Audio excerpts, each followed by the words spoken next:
Ouais, bonjour à tous, bienvenue sur videobourse.fr pour le live de ce mercredi. Nous sommes le 16 juillet 2014. Je vous demande si c'est OK au niveau du son et de l'image. On va commencer rapidement.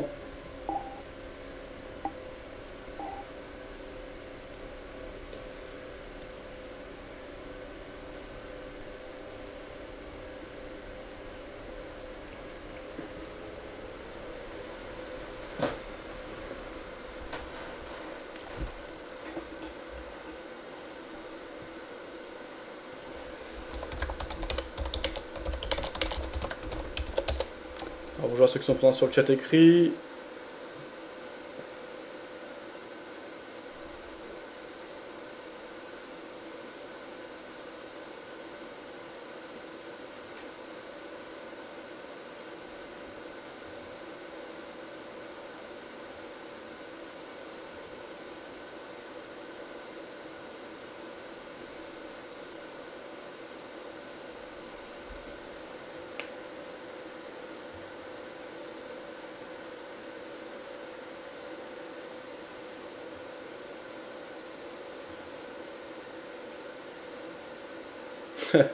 Slash qui dit stratégie espoir toujours on.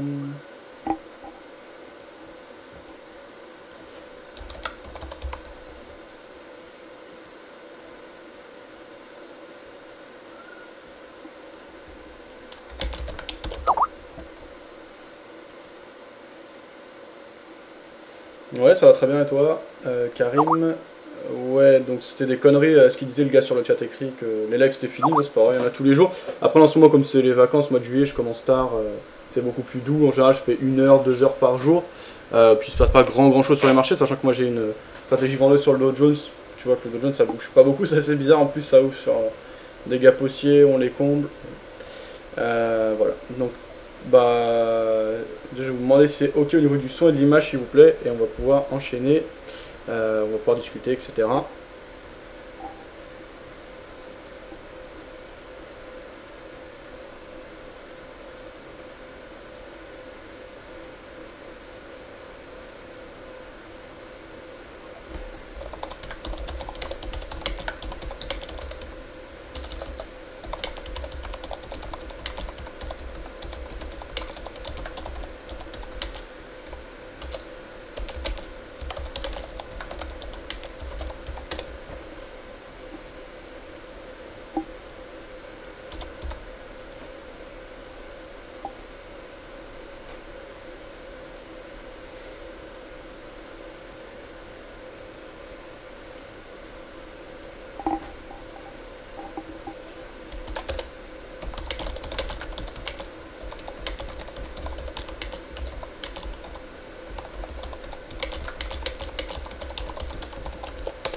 Alors je prends toujours confirmation s'il vous plaît, au niveau du son et de l'image.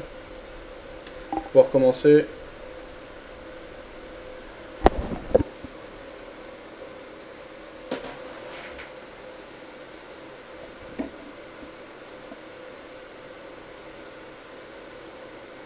Ok, son image, ok, merci Roger. Alors, cette émission est une libre antenne à propos du trading. Vous pouvez prendre la parole que vous soyez débutant ou trader expérimenté.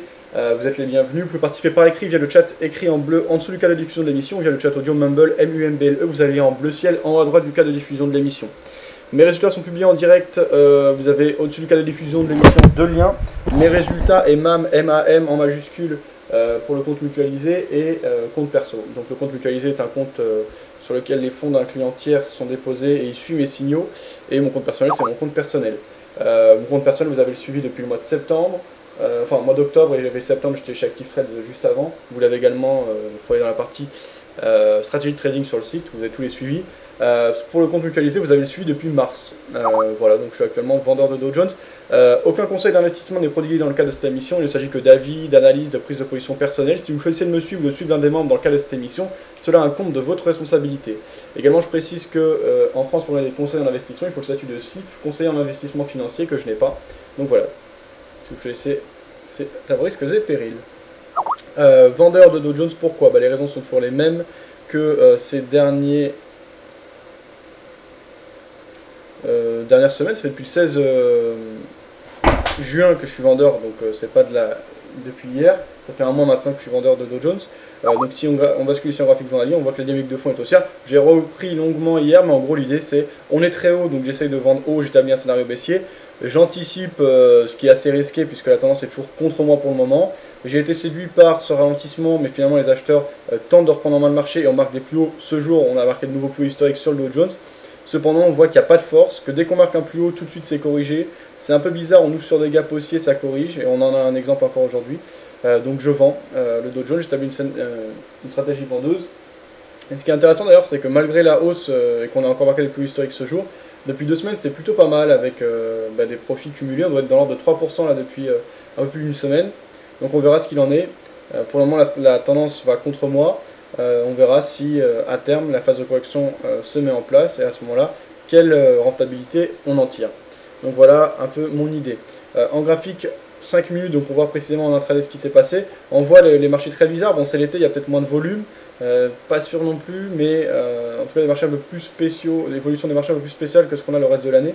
On voit beaucoup de gaps déjà, alors qu'il n'y a pas de raison folle et de raison fondamentale derrière. Ce jour, ouverture sur un gap, bon, on le corrige petit à petit. Là, on est revenu dans une zone qu'on a déjà travaillé hier. On verra ce qu'il en est. Toujours une faiblesse des acheteurs, ça c'est assez évident. Mais des vendeurs qui ne parviennent pas à prendre en main le marché, c'est évident également. Si on regarde l'ensemble des produits, on a l'eurodoll ici qui est stable, il n'y a pas de gros mouvement, on a eu une baisse quand même, mais désormais ça hésite. Du côté des marchés euro face au yen, donc toujours du forex, on a une dynamique de fond baissière ici en 5 minutes. Le dollar yen plutôt baissier, mais il n'y a rien de fou, on est dans des zones qu'on a déjà beaucoup travaillé, donc pas de mouvement fond, la dynamique de fond était haussière précédemment. Et sur le câble, normalement de l'hésitation et pas de direction franche. Du côté des marchés actions européens, à l'image du CAC 40 qui sous-performe les marchés US depuis un peu plus d'un mois. Maintenant, eh bien, ce jour on a une phase de correction plus prononcée que du côté des marchés US, une fois n'est pas coutume. Voilà, mais on est toujours en phase plutôt de correction sur une dynamique de fond haussière. On le voit ici en journalier sur le CAC 40. Voilà le contexte dans lequel on est. Donc pas grand chose de plus à signaler. Des nouvelles, je crois qu'il y en avait ce jour, je vais aller jeter un coup d'œil du côté de Forex Factory. On avait Yellen notamment qui parlait. On ira prendre et écouter les points de vue dans les différentes salles de marché et salles de rédaction. On suivra également la fermeture des marchés européens qui se sont bien repris ce jour. Alors ce jour il y avait plusieurs nouvelles quand même, avec certaines nouvelles par rapport à l'économie britannique qui ont été conformes aux attentes et on va dire mitigées, parce qu'une était en dessous, une était un peu au-dessus et l'autre conforme aux attentes. Par rapport à l'économie canadienne, on a eu des chiffres de vente manufacturière supérieurs aux attentes à 1,6%, les attentes à 1,3% c'est bon. Par rapport à l'économie américaine, on a eu l'indice de production, je crois, PPI, qui était plus fort que les attentes, 0,4% et 0,2% attendu. On a eu le discours de Yellen, je ne sais pas exactement ce qui a été dit, on ira se renseigner et voir ça. Alors sur le chat écrit... Ok, c'est bon. Très bien. Alors n'hésitez pas vous à nous faire partager vos analyses, vos prises de position également. Alors, du côté des différentes salles de marché ou salles de rédaction,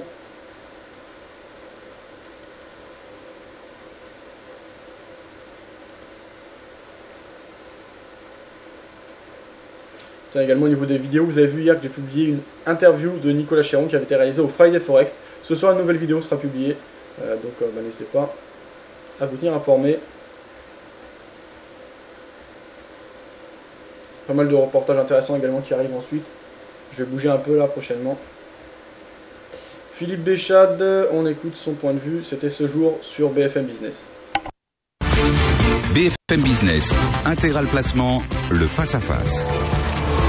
Un face-à-face aujourd'hui entre Cédric Chabou pour SPGP et Philippe Béchade pour le think tank Les Éconoclastes. Bonjour messieurs. Bonjour Cédric. Comment sentez-vous la tendance? On a l'impression qu'on est parti, Cédric Chabou, pour une alternance de séances de hausse, de séances de baisse, de séances de hausse, de séances de baisse. Est-ce que c'est ce qui nous attend ces prochains jours? Je crois qu'on est dans un marché un peu technique. On a eu un retracement du haut du canal vers un bas de canal qui reste toujours haussier.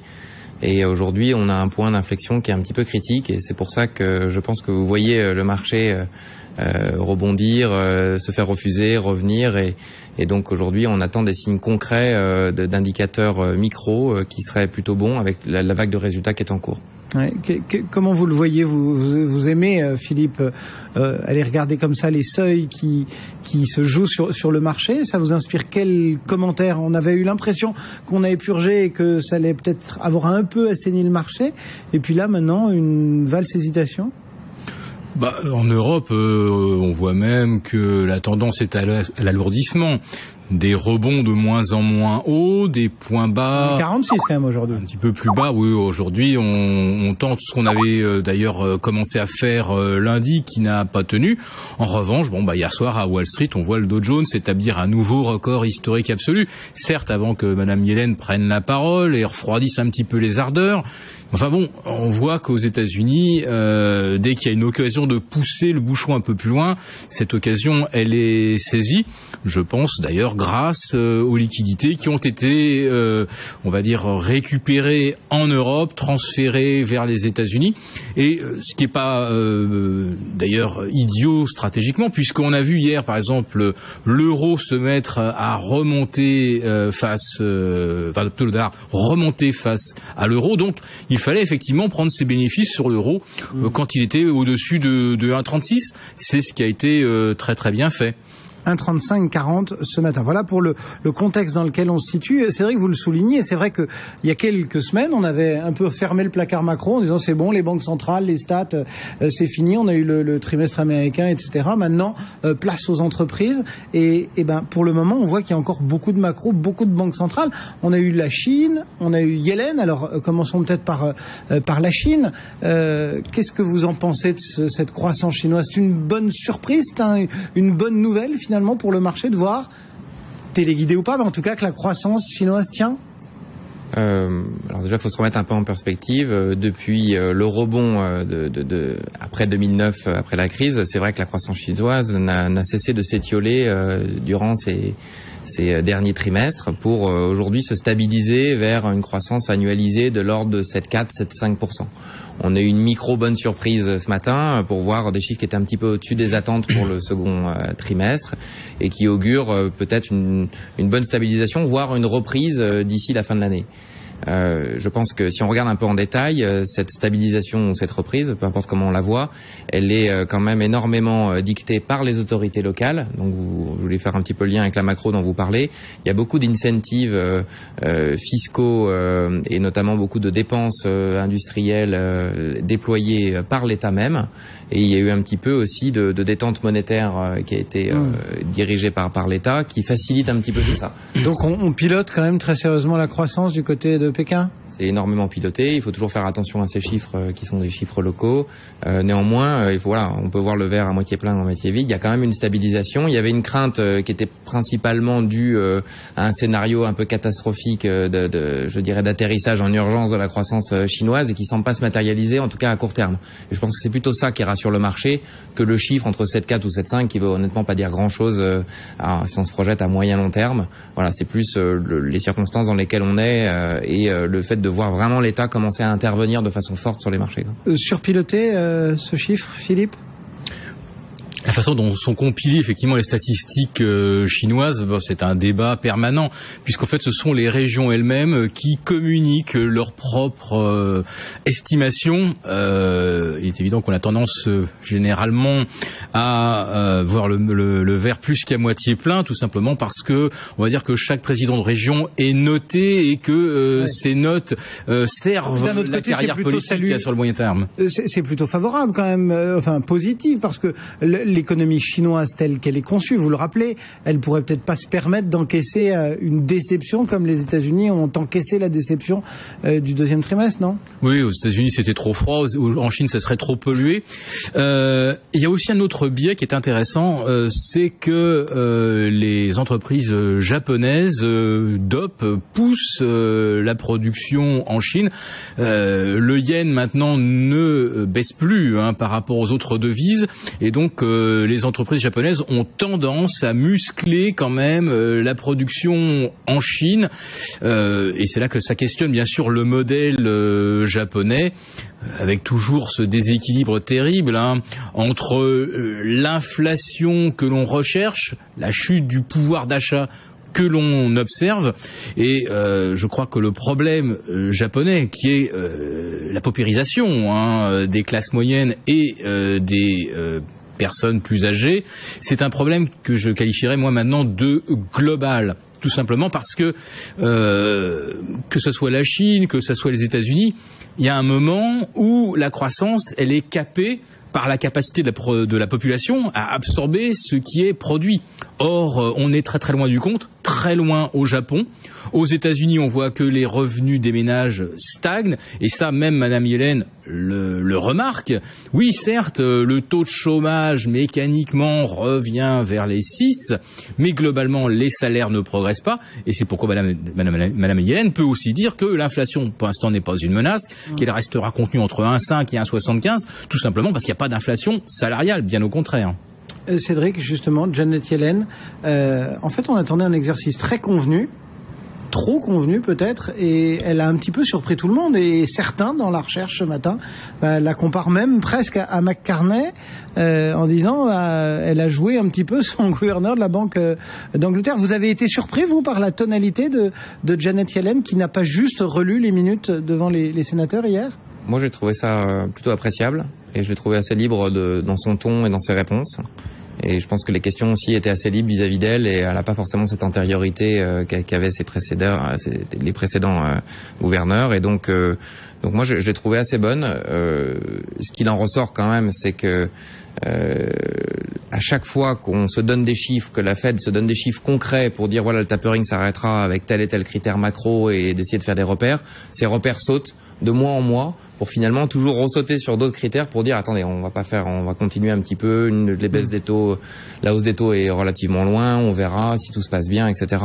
Et c'est un peu le scénario qu'on avait tous, c'est de dire que avant de voir une remontée des taux franches aux États-Unis ou même mondialement, ça sera quand même une catastrophe si elle se fait trop rapidement, et donc les banques n'auront de cesse que de calmer les projections des analystes et du marché là-dessus, de donner du confort, d'inonder de liquidités tant qu'il n'y a pas une reprise très franche de cette croissance. Donc la seule véritable certitude pour le moment, elle concerne le tapering qui lui ira à son terme. Par contre, toutes les opérations de bilan de la Réserve fédérale à suivre sont maintenues dans un brouillard de guerre savamment orchestré. Je pense qu'il ne faut pas penser que c'est une fin irrémédiable en octobre et qu'il n'y aura plus de easing. Si, d'une façon ou d'une autre, l'économie ressombre un petit peu dans des trimestres difficiles, ou si tout simplement les taux s'envolent aux États-Unis en se projetant un petit peu trop tôt, je pense que la Fed ressortira son arme lourde pour calmer tout ça. Et donc, elle aura toujours cette intervention, et pour garder un peu ce put. Donc, plus qu'un changement de cap, elle réaffirme son pragmatisme absolu. Exactement. Ok. Alors, si vous voulez écouter en entier le point, notamment avec Philippe Béchette ce jour sur BFM, sur la situation actuelle, notamment par rapport à ce qu'a dit Yellen ces derniers temps, je vous laisse le lien du côté de YouTube. Voilà. On va pas écouter en entier, c'est assez long. Alors, ça, on a vu Karim qui disait nickel, je fais une journée du tonnerre avec l'euro qui revient sur 1.35. Ok. Tiens, je viens de tweeter, disait Karim qui partageait ça. On va regarder. Tu traites le Forex, Karim, maintenant? Est-ce que tu es toujours également sur les futurs en parallèle? Est-ce que ça se passe bien? C'est du scalping? Alors voilà, ici on voyait les achats et ventes donc, par rapport au browser de MyFixBook. C'est un bon outil, attention, MyFixBook est vraiment bien au niveau des statistiques et pour réaliser un journal de trader. On voyait des ventes et des achats très serrés ici sur l'euro-dollar en graphique. Je vois pas, est-ce que c'est du 1 minute, Karim? Non, ah non. Future scalping, forex uniquement swing, voilà, donc c'est du swing. Voilà, donc t'as acheté et t'étudies la distribution, ça tu parlais sur des retours dans des zones qui ont déjà été bien travaillées. On voit que tu as fait beaucoup d'achats et de ventes dans cette zone, plus de ventes d'ailleurs. Pour le moment ça se passe pas mal a priori, tu arrives à trouver des choses intéressantes. Là tu es entièrement flat du côté de l'eurodoll, Karim?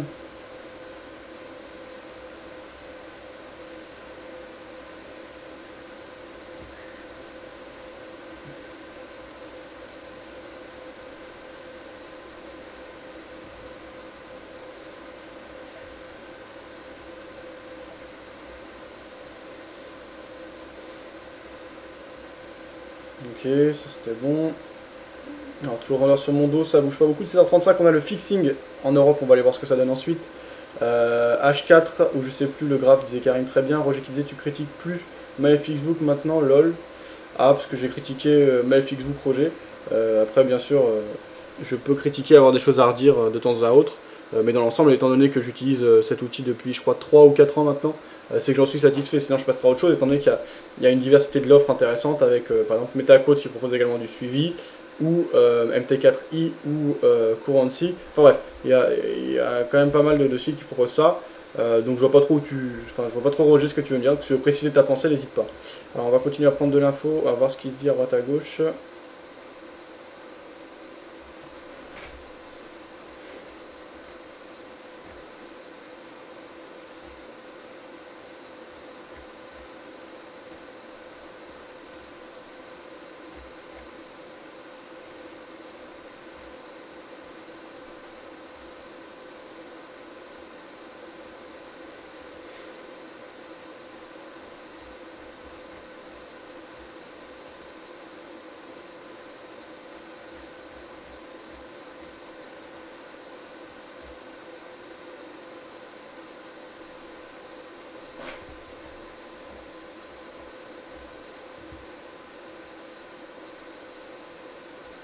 Il y avait un point direct de la salle des marchés de Bourse Direct, on écoute ce qui se disait. Solution vidéo avec Décideur TV, le studio.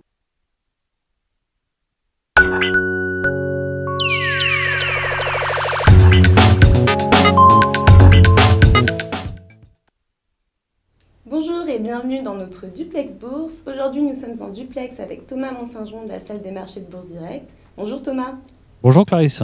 Alors, on commence avec Wall Street. Wall Street qui a clôturé en ordre dispersé hier soir, néanmoins soutenu par les résultats trimestriels meilleurs que prévus des banques JP Morgan et Goldman Sachs. Effectivement, le marché, donc Dow Jones plus 0,03, mais le Nasdaq perdait 0,54. On a eu aussi des chiffres macroéconomiques avec les ventes au détail pour le mois de juin, en croissance de seulement 0,2%, donc inférieur aux attentes. Là, on attendait 0,6%. Et en revanche, l'indice de l'activité manufacturière de la Fed de New York, qui était au plus haut depuis 4 ans, supérieur aux attentes à 25,60. Donc les chiffres macroéconomiques contrastés. On a également eu un discours de Janet Yellen, donc la présidente de la Fed, qui a déclaré que si la tendance sur le marché du travail continue à s'améliorer, les taux d'intérêt pourraient remonter plus tôt qu'actuellement prévu. Donc c'est comme une évolution au niveau de la politique de la Fed. Et par ailleurs, ce qui n'est pas du tout dans son habitude, elle a eu un commentaire sur la microéconomie en qualifiant des valorisations boursières pour des valeurs liées aux réseaux sociaux et aux biotech comme vraiment exagérées. C'est pas dans son habitude, c'est à souligner. Du coup, les valeurs biotech ont souffert hier aux États-Unis. À l'inverse, comme vous le disiez, du secteur bancaire, puisque Goldman Sachs a gagné 30% et JP Morgan 3,5% sur leur annonce de résultats. Alors, est-ce que ça a eu une influence sur la tendance des marchés asiatiques ? Alors, le marché asiatique était un petit peu disparate ce matin. Pas de grosse tendance. En revanche, on a eu un chiffre très important sur le PIB chinois qui était supérieur aux attentes, en hausse de 7,5%. Ainsi qu'une production industrielle en hausse de 9,20% pour le mois de juin. Ça, c'est la bonne surprise. Les marchés n'en ont pour le moment pas encore trop tenu compte et terminé quasiment inchangé au niveau du secteur Asie. On se tourne maintenant vers Paris. Il semble que le CAC 40 reprenne quelques couleurs. Le rebond prend forme, effectivement. Un peu moins d'inquiétude sur la banque portugaise BES. Les annonces de résultats, notamment hier soir aux États-Unis, après la clôture, où on a eu Intel avec des résultats supérieurs aux attentes, et Yahoo à peu près conforme ou voire très légèrement inférieur, mais pas de mauvaise surprise. Donc actuellement, sur la bourse de Paris, le rebond est en train de prendre forme. En ce qui concerne l'analyse technique, quels sont les supports et résistances à surveiller ? Alors le CAC s'est affranchi de la première résistance à 4329. On est maintenant dans la zone 4355-4365. Il faudrait que le CAC se maintienne au-dessus de cette zone en clôture pour pouvoir confirmer, j'allais dire, un retour dans la tendance haussière. les premières résistances après cette zone, 4400, puis 4418 et 4433. Pour ce qui est des supports, on surveillera toujours 4301 qui est le gros support, avant la zone 4278, 4270. Alors pour conclure avec les valeurs du jour, on parle de Casino et Alstom. Alstom qui se démarque avec la plus forte hausse du CAC 40. Elle bénéficie d'une recommandation positive ce matin de la part de Exane BNP Paribas, qui recommande la valeur et passe de neutre à surperformance sur le titre. Le titre en profite, un belle hausse actuellement de Alstom. Et puis Casino, qui a annoncé ses résultats trimestriels. Donc chiffre d'affaires en hausse de 6,5% à périmètre constant. C'est supérieur au consensus, notamment tiré par l'international et plus spécialement par l'activité au Brésil. En France, l'érosion des ventes reste à peu près limitée puisque c'est une baisse de 0,2%. Elle a bénéficié en fait d'une croissance des ventes en hypermarché géant et qui compense le recul sur les autres enseignes du groupe. Donc sans grande surprise, ces chiffres restent un petit peu rassurants et du coup le titre est en légère hausse sur la Bourse de Paris. Thomas, merci pour cette analyse. On se retrouve demain à la même heure. Très bonne séance à tous. Ok, donc ça c'était le point réalisé par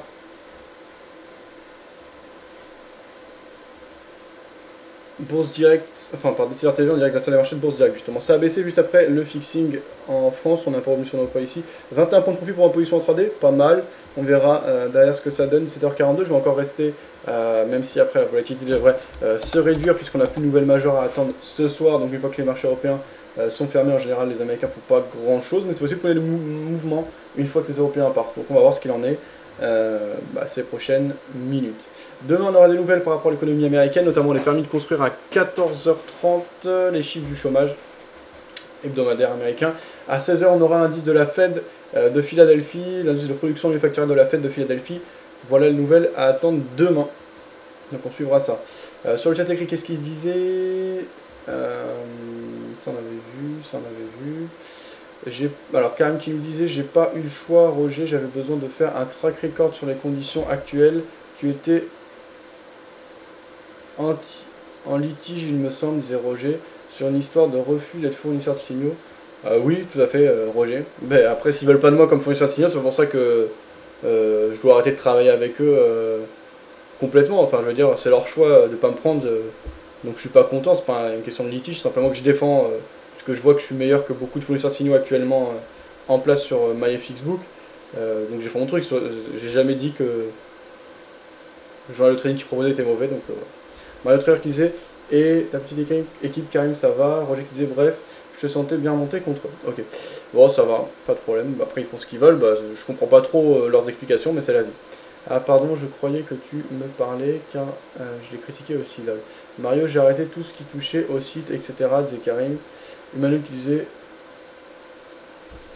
Alors Emmanuel qui dit n'importe quoi. États-Unis, plongeon de 7,5 millions de barils de stock brut. Donc pour ceux qui traitent le pétrole, ça peut être intéressant. Carviel qui disait ça sent le DAX aux 10 000 points avant la fin de semaine. Miam disait Carviel. On verra ça. T'es acheteur à quel niveau Carviel? Mario qui disait t'aurais tradé l'or ces derniers jours, t'aurais pu partir en vacances. Il y a Fischer qui parle dans un quart d'heure, disait Mario Trader. Quel intérêt avec les signaux? C'est que tu gagnes de l'argent en fait. Si tu es bon et que les gens te suivent, tu gagnes une partie du spread sur chaque trade que tu passes. Donc voilà l'intérêt d'être fournisseur de signaux pour des plateformes type MyFXBook ou Zulu Trade ou encore même sur Currency, même si c'est un autre modèle sur Currency. En tout cas, c'est plus un modèle de gestionnaire en fait, avec 2% de frais de gestion annuel plus 20% des performances prélevées par Currency, donc qui est Oanda derrière.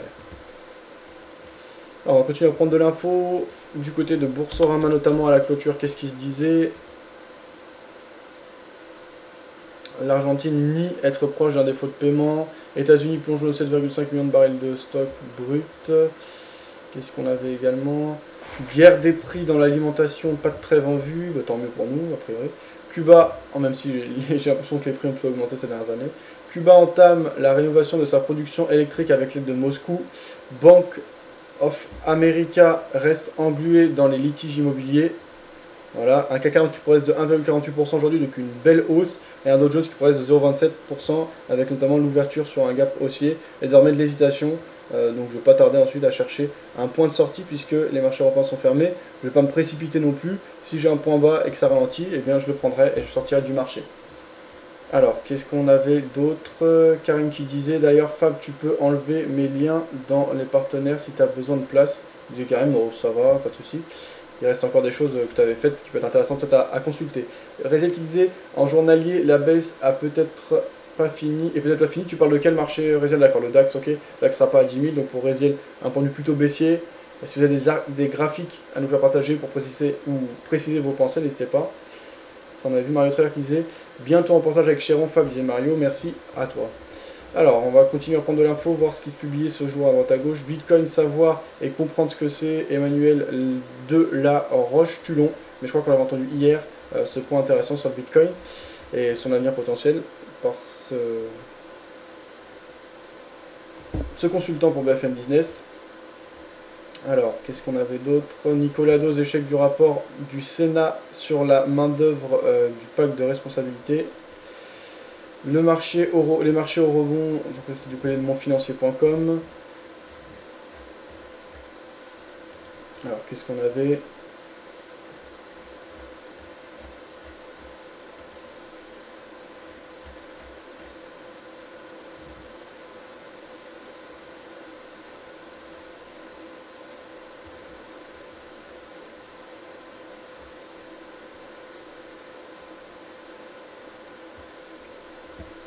Le S&P à l'assaut de 2000 points. Les BRICS créent leur propre banque et un fonds de réserve. On écoute ce point réalisé par Euronews à propos des pays nouvellement émergents. Les BRICS créent leur propre banque et un fonds de réserve. Réunis dans la station balnéaire brésilienne de Fortaleza, les dirigeants du Brésil, de Russie, d'Inde, de Chine, d'Afrique du Sud ont surmonté leurs divergences pour s'accorder sur les modalités de ces institutions. Cette nouvelle banque, dont le siège sera à Shanghai et qui est destinée à financer les grands travaux d'infrastructure, sera dotée d'un capital initial de 50 milliards de dollars avec une force de frappe potentielle de 100 milliards. Le premier président de la banque sera indien, une décision saluée par le nationaliste hindou Narendra Modi. Pour le nouveau Premier ministre indien, dont c'était la première grande sortie internationale, la Banque des BRICS doit combattre la pauvreté et prévenir de nouvelles difficultés économiques.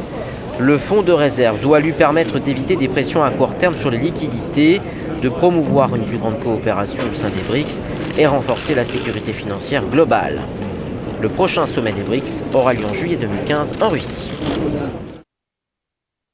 Voilà donc le point sur cela. Bon, en tout cas, ça peut amener un contrepoids peut-être. Voilà, en tout cas, les BRICS qui s'organisent concrètement avec une banque et 50 milliards de fonds qui peut être amené à 100 milliards, c'est pas mal. Bon, après, voilà. Quand on sait quand même que la Fed a injecté 100 milliards de dollars chaque mois pendant un moment, quasiment. Bon, c'est pas de la folie, mais bon, c'est quand même important. Et ça avance. Alors, j'ai pris mon bénéfice sur la position du jour. Donc, c'est assez conforme à ce qui est fait depuis près de 2 semaines maintenant. C'est-à-dire des petits gains réguliers, petits ou gros gains d'ailleurs. Et beaucoup de profits clôturés. Et par contre, finalement, sur les 2 positions swing qui me restent, c'est pas terrible puisque chaque jour, pour le moment, on marque de nouveaux plus hauts, même s'ils ne tiennent pas. Voilà, on reste assez haut. Donc, voilà, c'est pas terrible. Donc, actuellement, une balance à 100 813 €, une équité à 94 743 €. Donc, toujours mes 2 swings qui courent. Pas de gros mouvement, pas de mouvement franc, mais. Et ce jour, donc, je prends un gain de 0,18%. Non, 0,16%. Donc c'est pas mal. On va faire le bilan juste après. Alors, qu'est-ce qu'on avait également?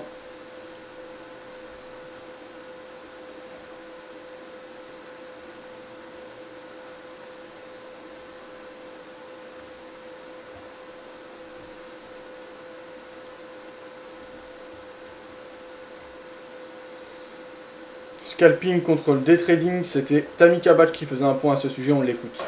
Bonsoir, ici Tammy Kabach, donc il est toujours minuit, nous sommes le 23 avril, alors je suis, c'est la plage, hein. Donc vous voyez la mer, donc il y a des gens qui sont installés, il y a des enfants qui jouent, il y a des aires de jeu, donc c'est vraiment sympa. Et donc dans cette vidéo, je voulais revenir sur... il y a une seule manière de gagner, c'est de gagner sur un pipe. Et moi, ça m'avait fait sourire parce que, encore une fois, c'était dire qu'il y a une seule et unique manière de s'en sortir, une seule et unique manière de réussir, de réaliser des choses. Moi, je n'y crois pas du tout. Je pense qu'il y a plusieurs manières de réussir sur les marchés, de faire des choses. Maintenant, opposer ces deux styles, hein, qui sont un style très court terme, à un style, moi, sur lequel je travaille, qui est plutôt moyen terme, mais en intraday, hein, puisque je suis plutôt day trader, c'est bien évidemment pas possible. Pourquoi? Parce que ce sont deux styles différents, ce sont deux spécialisations. C'est comme si on voulait opposer un sprinter à un coureur de fond. Ce sont vraiment deux choses totalement différentes. Néanmoins, et c'est là où moi je pense qu'il est important effectivement de revenir sur ce point, c'est que les deux styles sont probablement efficaces, mais il faut savoir quelles sont les conditions pour que le style soit efficace. Et c'est là où moi j'insiste sur le fait de dire, et je pense que c'est très important effectivement d'insister dessus, que le scalping pour moi ce n'est pas un style efficace pour un particulier qui trade depuis chez lui, qui a un courtier effectivement qui va le facturer très cher et qui justement ne sera pas dans les mêmes conditions qu'un professionnel. Donc moi je vais juste revenir sur les conditions nécessaires pour réussir en scalping. Premièrement, il faut effectivement disposer de frais de courtage très très faibles. Si effectivement vous payez des frais de courtage élevés, vous êtes dès le départ, vous partez avec un désavantage. Deuxièmement, il faut avoir des connexions extrêmement rapides. Donc il vaut mieux être installé dans une salle de marché qui fonctionne très bien, avec des ordinateurs puissants, avec des personnes qui sont là, qui sont au service du trader pour justement lui permettre de passer des ordres extrêmement vite.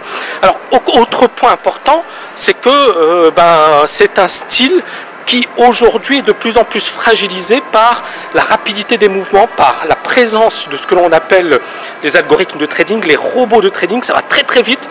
Et donc si vous n'êtes pas capable de sortir rapidement, de bien gérer vos positions, d'être rapide, de bien lire le marché, vous allez être massacré. Donc c'est un style qui demande quand même de l'expérience, qui demande des conditions financières, des conditions également sur le plan de l'installation, du matériel, etc., etc. Ce qui fait que pour moi, ça demande, il y a trop de conditions qui sont demandées et c'est très difficile pour un particulier de réussir si effectivement il ne dispose pas de toutes ces conditions.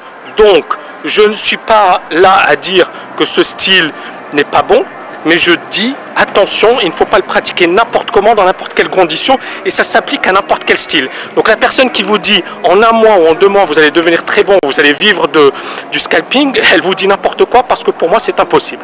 Voilà, c'est tout ce que j'avais à dire. Je vous souhaite une excellente soirée et je vous dis à très très bientôt. Voilà le point réalisé par Tommy Cabach qui est en train de se balader dans les rues de Dubaï. Pour ceux qui veulent regarder la vidéo, je vous mets le lien sur le chat écrit. On va lire ce qui se dit sur le chat écrit justement, avec des réactions. Ça on l'avait vu, ça on l'avait vu. Les analystes racontent ce qu'ils veulent pour te faire gaffe avec Merlin l'Enchanteur, les humanoïdes. Je suis en BX4 13.93. Carvel qui disait le Dow Jones a son plus haut historique et le DAX au-dessus des 9800 points. Toujours très travaillé, disait Carviel. Ça on l'avait vu. On aura peut-être un long sur l'or. Un trade de 30 points sur l'or aujourd'hui. Il est calme. C'est toi qui parles, Uma, lol. J'aime bien. Voilà, ça on avait vu, ok. Alors 2 secondes s'il vous plaît. Ça c'est bon.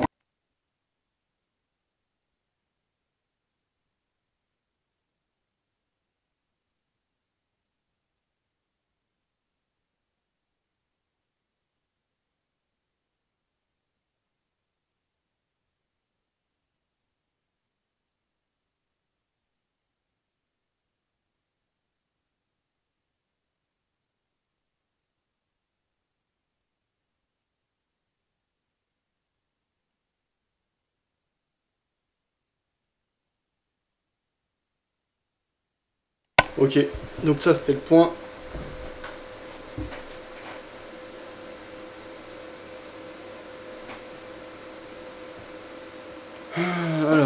enchaîner. Est-ce que le bilan était tiré par rapport aux positions du jour? Oui, c'est bon. Alors voilà ce que ça donnait du côté de MyFXBook et du suivi de mes résultats. Donc un profit depuis l'ouverture du compte au niveau des positions clôturées de 0,73% sur 0,59% de gain absolu. Une balance qui s'élève actuellement à 100 813,08 € pour une équité à 94 698 €. On voit une divergence importante entre les gains clôturés et l'équité.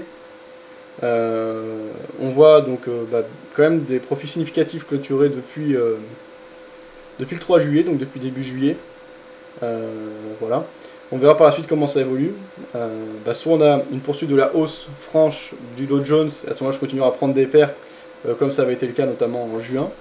Soit on a une phase de correction, à ce moment-là on aura une courbe de la balance qui se rapprochera de la courbe d'équité par le bas. Donc on verra ce qu'il en est. Donc ce jour c'est un gain de 0,22% qui est clôturé, soit 224,36 € pour 32 points de gain sur le Dow Jones. Également j'ai pris une position cette nuit sur l'euro-dollar, une petite position donc, qui a terminé en profit. Voilà, donc 10 points de prix sur l'euro-dollar, c'est toujours ça. Donc ce sont 706 trades qui ont été ouverts depuis l'ouverture du compte pour 61% de trades gagnants et 39% de trades perdants. Facteur de profit de 1,02. Mes gains moyens sont de 87,76 € pour des pertes moyennes de 136,20 €. J'ai généré au total 6 525 € de commission depuis l'ouverture du compte. Mes positions durent en moyenne 3 heures et 39 minutes. Voilà les statistiques les plus importantes. Donc sur le mois de juillet, c'est quand même un bon au niveau des positions clôturées, parce que je réalise 1,48% de profit pour le moment. On verra comment ça évolue par la suite. Donc depuis l'ouverture du compte, voilà.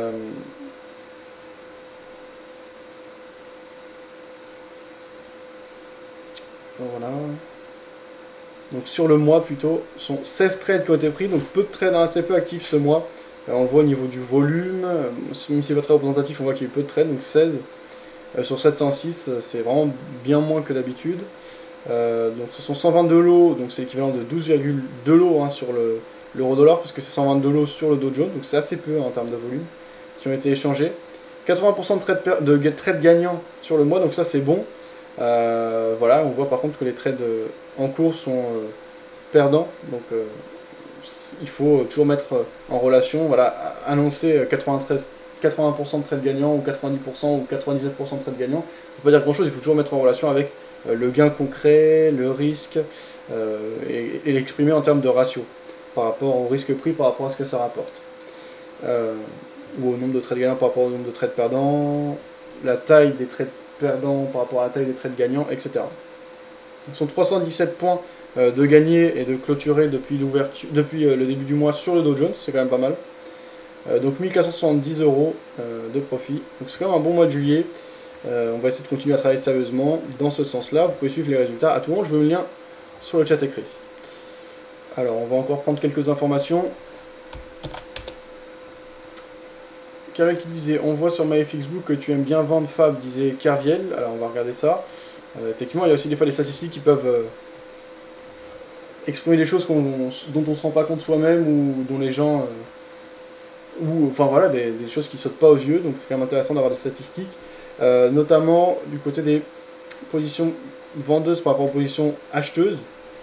Moi je sais que je suis plutôt vendeur, là on le voit, avec 465 trades qui ont été passés à la vente depuis l'ouverture du compte pour seulement 241 trades à l'achat. J'ai le meilleur résultat à la vente qu'à l'achat. Donc voilà, en termes de pourcentage de trades gagnants, effectivement. Feu d'artifice pour Fab, un juillet excellent pour le moment, disait Humanoid.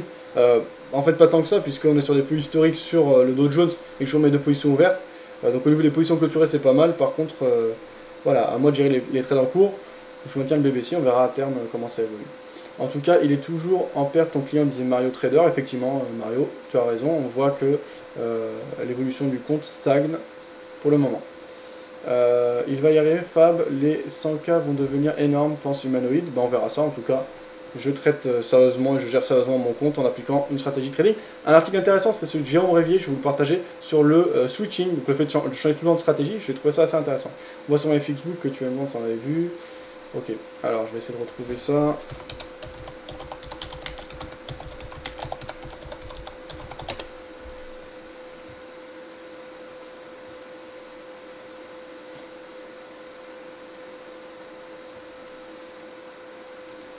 Je vais partager sur Twitter.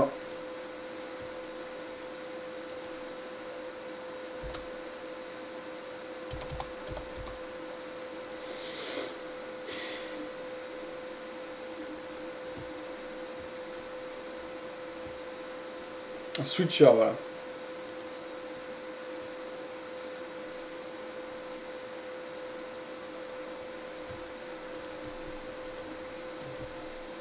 Je vous laisse le lien vers l'article de Jérôme en vous disant l'introduction. Savez-vous ce qu'est un switcher? Non. Pire, si vous débutez en trading, vous êtes sans doute l'un d'entre eux sans le savoir. Et ce n'est pas bon signe. Un switcher est un trader qui ne parvient pas à tenir une stratégie sur le long terme.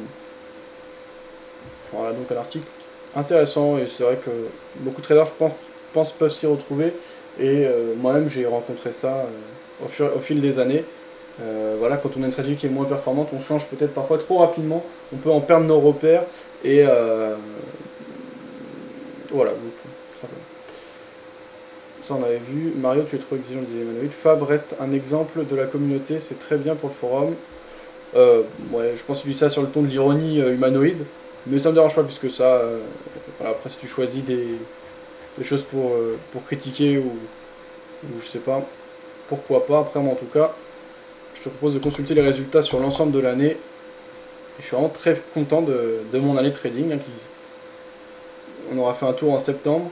Voilà, si je prends l'évolution de mon compte personnel, c'est d'ailleurs par ces résultats que j'ai réussi à lever des fonds ensuite et à obtenir un statut de consultant et un cadre légal pour pouvoir commencer à exercer l'activité de, même si ça c'est plus de la fourniture de signaux, l'équivalent d'une forme de gestion. Voilà, malgré un S&P qui est très fort cette année, je le surperforme avec ma gestion, donc avec mes résultats ici visibles sur la courbe violette, oui violette, et les résultats du S&P sur la courbe orange, je suis au-dessus, je suis vraiment satisfait du rendement que je suis allé chercher. Voilà, pour plus de détails, tu peux te tourner du côté de Currency.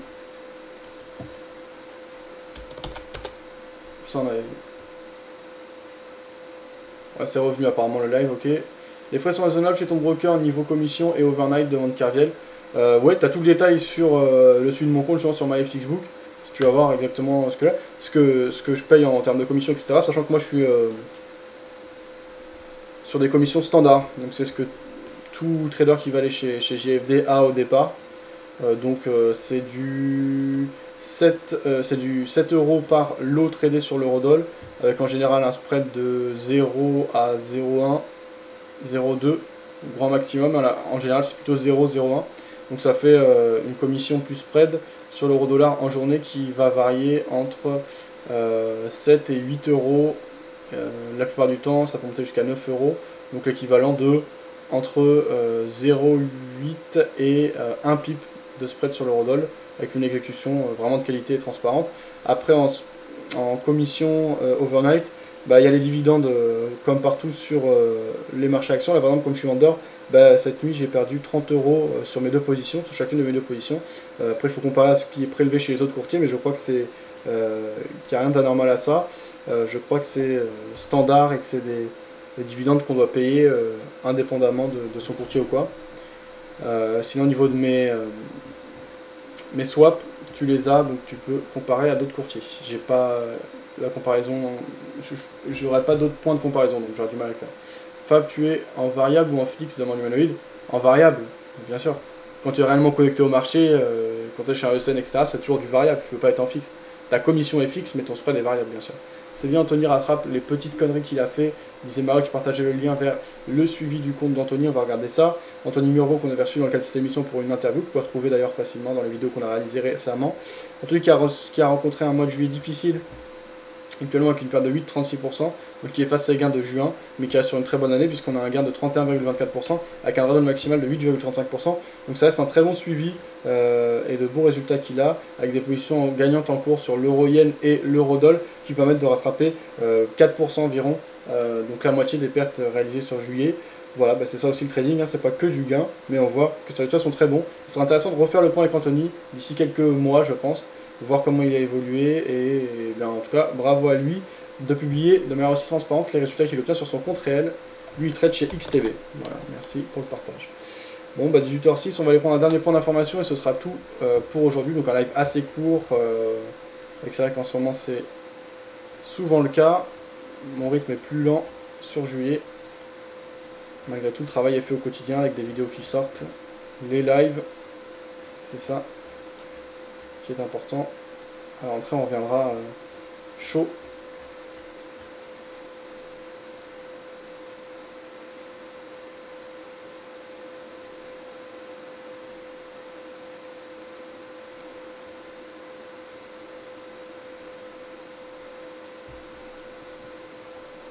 On va regarder une session de trading sur le DAX de Charles. Donc là, tu vas faire quoi avec Bookmap? Que Bookmap, là. En simu pour l'exemple. Ouais. Comme la matinée est terminée, et puis là, il y a machin qui parle, comme tu dis, Janet. Là.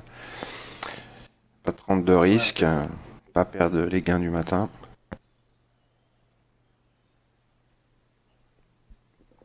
Faire que de la simu, et puis j'en profite pour filmer du Bookmap.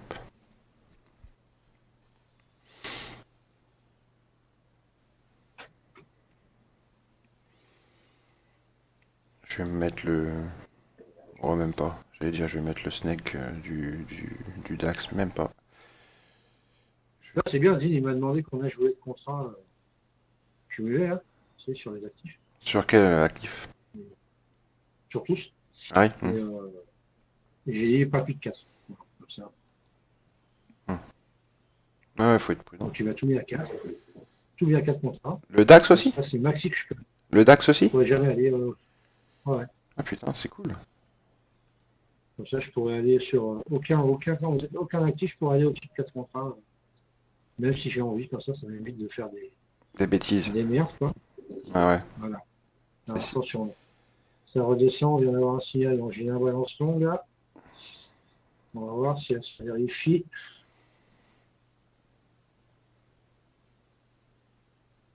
Pas. Ah putain, mais non, je ne vais pas rentrer là, mais non, c'est n'importe quoi rentrer là. Moi, je vais faire en simu. Si jamais c'est bon, je rentre en simu dessus, mais je ne vais pas rentrer en réel. Avec l'autre à 5 minutes de parler là. Ouais, elle parle dans 5 minutes, c'est à 4 heures qu'elle parle, fais gaffe. Hein. Ouais, c'est pour ça, je vais pas rentrer maintenant. Non, 5 minutes qu'elle prenne la parole. Ça serait vraiment ridicule. C'est clair. C'est pour ça que je me suis mis en simu là. Ma journée le bâton pour se faire battre. Journée est terminée. Là, je vais rentrer sur Jigsaw. Là. Voilà. Je suis content, les petits scénarios que j'ai donnés dans ma petite vidéo pré-marché étaient cohérents avec ce qui s'est passé dans la journée, donc je suis assez content. Si ça peut aider quelques-uns, j'ai déjà reçu quelques messages pour me dire que c'était bien.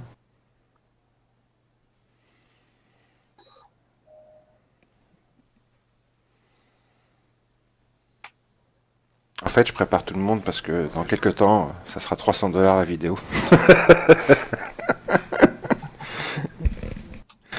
Bon, de rien. T'as raison. Ah là.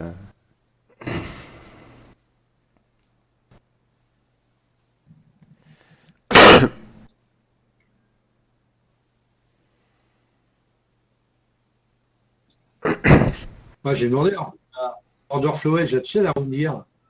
Yes. Enfin, ils passent même pas leurs indicateurs. Quoi. Et quoi Quoi J'ai pas compris. Ils ne passent même pas leurs indicateurs. C'est-à-dire que tu peux même pas les avoir, quoi, donc je vois pas l'intérêt. Ouais, n'importe quoi.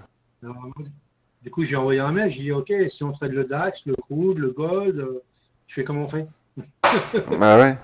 Il les passe pas du tout ou il les passe pas en démo, tu veux dire? Ah non, il dépasse pas du tout. Ah oui, donc il faut suivre sa room, c'est tout. Voilà, il faut se connecter à la room et tout, c'est ce qu'il dit. Oh, ouais, super. Il n'y a que le SP. Aucun intérêt. Pas le SP, ils font pas. Aucun intérêt.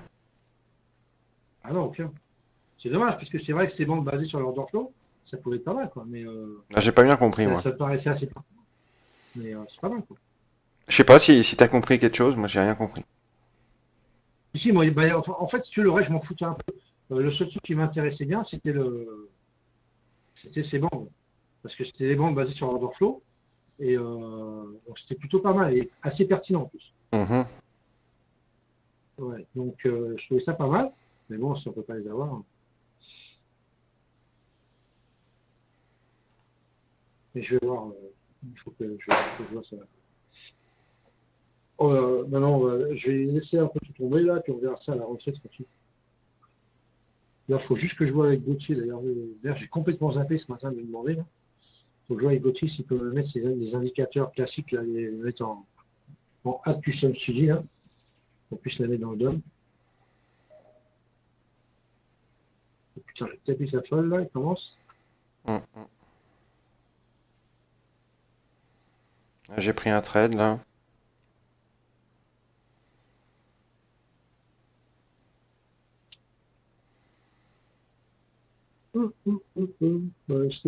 Allez, c'est bon. 62,50 € déjà pour commencer. Donc là, c'était un bon point d'entrée.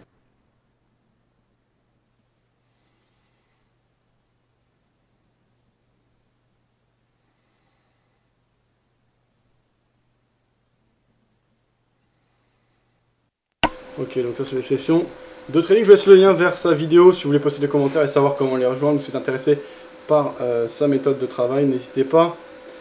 Moi je suis en dehors du marché pour ma position de travail, c'est toujours vendeur sur le Dow Jones qui est à 17 117 points, donc toujours au perché. Le Dow Jones se raconte ici en 5 minutes avec une évolution très bizarre.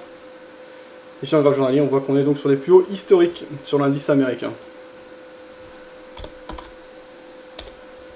Voilà. On va continuer à prendre de l'info, voir quelques vidéos supplémentaires et ce sera tout ensuite. D'autres publications ce jour, je vais du côté de Dukascopy TV. Toujours des intervenants de qualité du côté de Dukascopy. On parlait de performance avec des traders professionnels, on écoute ça.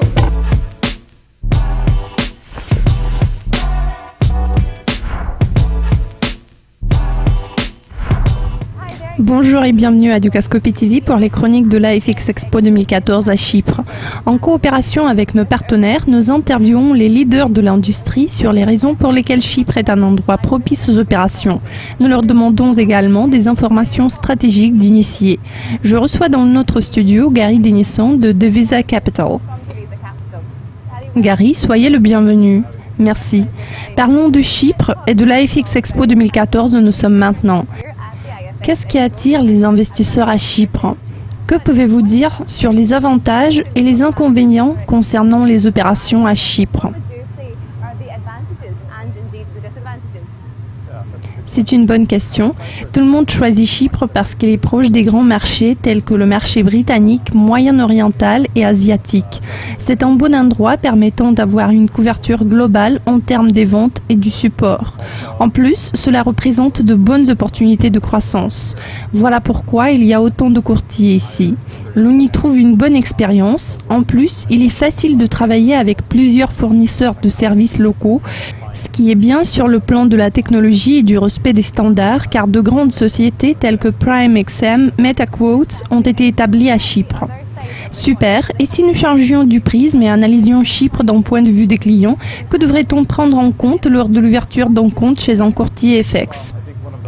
Je crois que la principale chose qui compte, c'est la réputation du courtier, le statut réglementaire de la société, ainsi que le modèle de risque. Étant une agence de courtage DMA STP, nous pouvons répondre à tous les besoins et intérêts de nos clients, à la différence de bi-courtiers, les teneurs du marché qui n'ont pas tout à fait les mêmes intérêts. Un sujet intéressant qui est au centre de l'attention, ce sont les médias sociaux. Le réseautage social a provoqué une révolution dans notre interaction quotidienne et dans la façon d'apprendre l'information. Dans la société contemporaine qui évolue à grands pas, les tendances changent du jour au lendemain. La communication est devenue le facteur clé. Comment Divisa Capital gère cette situation? Comment choisissez-vous votre stratégie pour être en phase avec les dernières tendances? Les médias sociaux offrent de bonnes opportunités d'interconnexion. En tant que courtier, nous les envisageons en tant qu'un moyen d'atteindre un grand nombre de clients. Et pour nos clients, c'est la possibilité de discuter les uns avec les autres. Ainsi, ils peuvent partager leur expérience et leurs idées, ce qui leur offre un sentiment positif d'appartenance à la communauté. Notre stratégie consiste à coopérer avec des sociétés de trading social telles que Zulu et Tradency. Ces agences s'avèrent très performantes dans nos conditions d'échange. Grâce à nos partenaires chinois, nous avons de très bons forums pour nos clients qui leur permettent de discuter et d'animer le débat.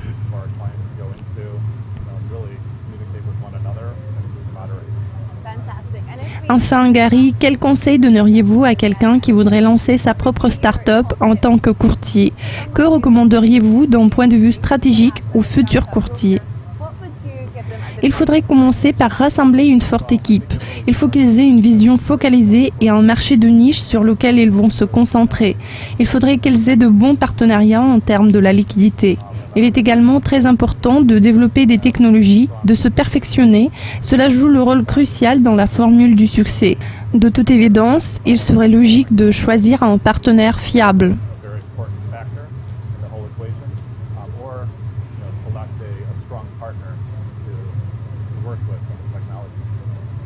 Gary, merci beaucoup pour vos commentaires. C'était un plaisir de vous parler.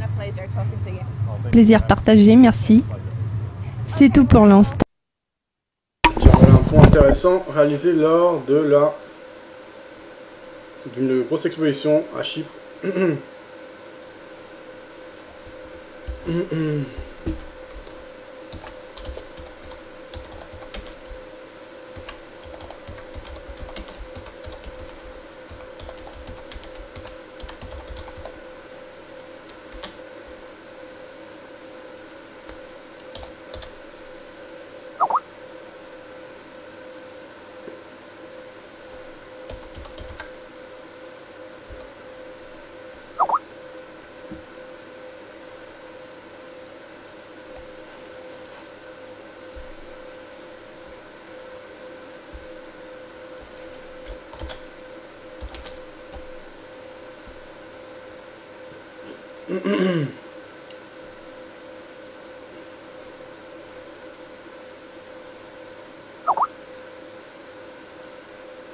Voilà.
Alors, ce que j'ai écrit, soit comme logiciel Lega, c'est ni Xtrader ni Ninja.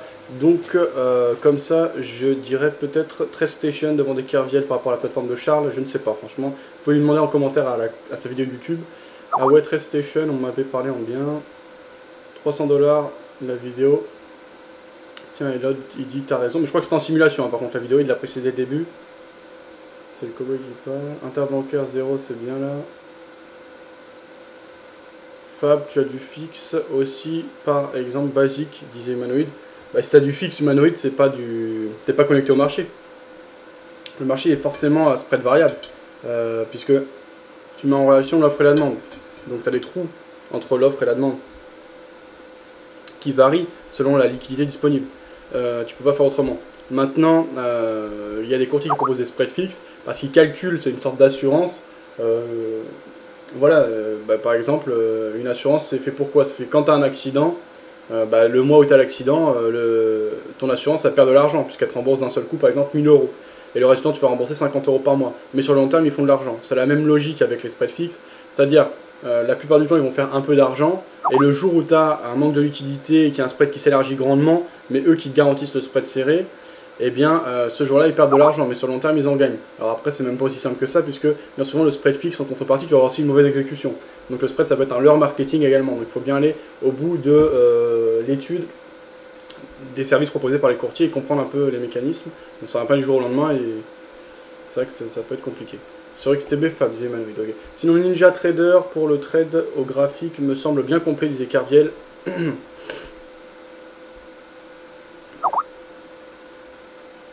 Fab, change ton horaire de live sur ton site. Fab a du fixe aussi, par exemple, basique, ça on avait vu. C'est bien, Tony rattrape ça, on avait vu. Ok, Manoïd qui laissait un lien, on va regarder ça. XTB, compte de trading. Basique, fixe, standard, variable, professionnel, interbancaire, voilà exactement. Merci Manoïd pour la précision.